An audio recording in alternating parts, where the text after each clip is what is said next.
ड्रामे की अगली किस्त तो बहुत ज़्यादा इंटरेस्टिंग होने वाली है। सना का अंजाम देखने को मिलेगा। हमजा शुरुआत कर चुका है बदले की, लेकिन इससे पहले रानिया और इसकी माँ पर बहुत ज़्यादा तरस आ रहा था।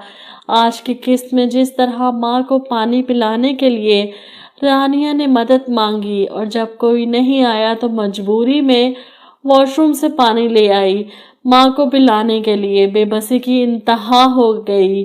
किस तरह रो रही थी, तड़प रही थी और माँ को पानी ना चाहते हुए भी पिला देती है। वहीं दूसरी तरफ नवाब बेगम को ख्याल आता है कि रात से अगली शाम हो गई, इन माँ बेटी को खाने को कुछ दिया ही नहीं, कहीं मर मरा ना जाए। वो कल का बचा खाना जबरदस्ती ट्रे में सजाकर इनके कमरे में फेंक जाती हैं। साजदा बेगम को भी कुछ होश आता है तो रानिया से पूछती हैं, क्या हो रहा है घर में? आज इन जल्लादों में से कोई नहीं आया कमरे में फाइल साइन करवाने, हम पर प्रेशर डालने। इस पर रानिया बताती है, घर में तो मौत का समा है, इस वक्त बैन हो रहा है। वो बताती है किस तरह सना ने भागकर हमजा से शादी कर ली।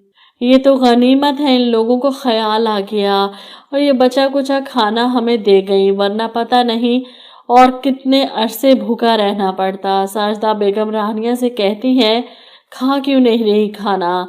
इस पर रानिया कहती है, जहर जो है आपकी बहन और मेरा शोहर हमें देना चाहते हैं।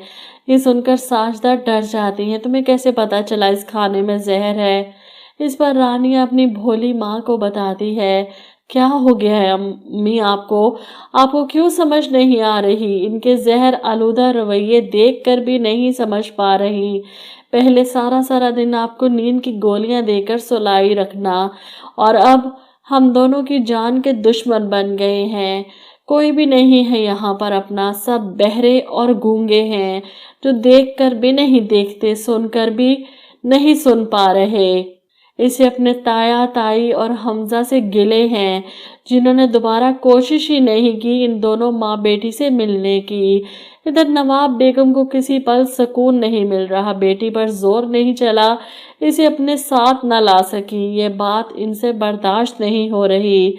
इसे फोन करके बातें सुनाती हैं तो जवाब में सना भी तसल्ली देती है, अम्मा क्या हो गया है आपको? सब ठीक हो जाएगा।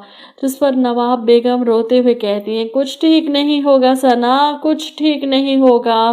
तू सोने की बनकर आ जाए ना, तो भी तुम्हारे ऊपर से घर से भागी हुई लड़की का लेबल नहीं हट सकता। ऐसे में हमजा सना को फोन पर बातें करते देख इसके पास आता है और फोन छीन लेता है। किससे बात कर रही थी? सना हमजा के रवैये पर हैरान है। क्या हो गया है हमजा? अम्मी से बात कर रही थी, परेशान थी मेरे लिए, इन्हें तसल्ली दे रही थी, समझा रही थी। अब हमजा इससे फोन पकड़ेगा कि तुम इस घर में से किसी से राब्ता नहीं करोगी। वो तैयार होकर कहीं जा रहा है तो सना इसके पास आ जाती है इसे मनाने के लिए, बीवी हूँ मैं तुम्हारी।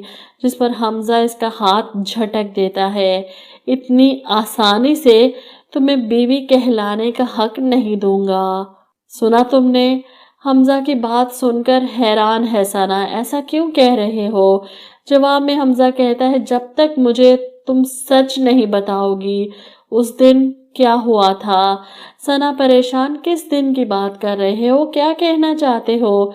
हमजा इसे पूछना चाहता है वो झूठ जो रानिया के बारे में इन सब ने मिलकर बोला था, लेकिन सना इतनी बेवकूफ नहीं कि अपने पाँव पर खुद कुल्हाड़ी मार दे। वो हमजा को यकीन दिलाने की कोशिश करती है, जो कुछ भी था सब सच था, हम में से किसी ने झूठ नहीं बोला। तुम्हें उस रानिया की क्यों फिक्र हो रही है? वो अपने शौहर के साथ खुश है। हमजा अच्छी तरह से जानता है कि वो कितनी खुश है। वो उठकर बाहर चला जाता है। इसकी गैर मौजूदगी में सना कमरे की तलाशी लेते हुए रानिया के लिए खरीदे गए कपड़े और जेवर इसके हाथ लग जाते हैं। वो हमजा के आने से पहले खूब अच्छे से तैयार होकर जेवर पहनकर इसके सामने आती है। कैसी लग रही हूँ मैं? इसे इन कपड़ों, जेवर और मेकअप में देकर हमजा का सब्र भी जवाब दे जाता है। वो इसके चेहरे पर लगे मेकअप को हटाते हुए कहता है, میک اپ بھی اس مکار چہرے کو چھپا نہیں سکا۔ ثنا حمزہ کی اس حرکت پر ڈر جاتی ہے۔ کیا کر رہے ہو یہ؟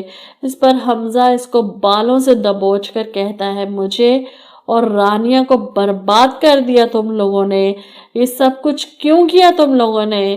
وہ اس کو یوں روتا اور حیران چھوڑ کر چلا جاتا ہے۔ حمزہ کا یہ روپ دیکھ کر ثنا کانپ جاتی ہے۔ کیا ہونے والا ہے اس کے ساتھ آگے؟ جو کچھ دانش رانیہ کے ساتھ کرتا آ رہا ہے، اس کا مکافات عمل اب یہ دیکھے گی۔ حمزہ کی صورت میں رانیہ میں تو اتنا حوصلہ تھا کہ وہ برداشت کرتی آ رہی ہے اب تک اتنے عرصے سے، یہ تو فوراً ہی یہاں سے بھاگنے کی کوشش کرے گی۔